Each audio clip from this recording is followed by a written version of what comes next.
OTP মানে হচ্ছে one time password.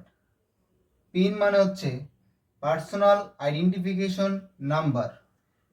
SMS মানে হচ্ছে শর্ট মেসেজ সার্ভিস। এমএমএস মানে হচ্ছে মাল্টিমিডিয়া মেসেজিং সার্ভিস।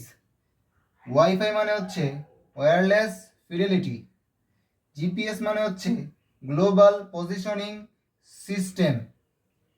পিডিএফ মানে হচ্ছে পোর্টেবল ডকুমেন্ট ফরম্যাট। পিএনজি মানে হচ্ছে পোর্টেবল নেটওয়ার্ক গ্রাফিক্স। জেপিইজি হচ্ছে joint photographic experts group. URL মানে হচ্ছে ইউনিফর্ম রিসোর্স লোকেটর। ডাব্লিউডাব্লিউডাব্লিউ হচ্ছে ওয়ার্ল্ড ওয়াইড ওয়েব। পিএএন মানে হচ্ছে পার্সোনাল এরিয়া নেটওয়ার্ক।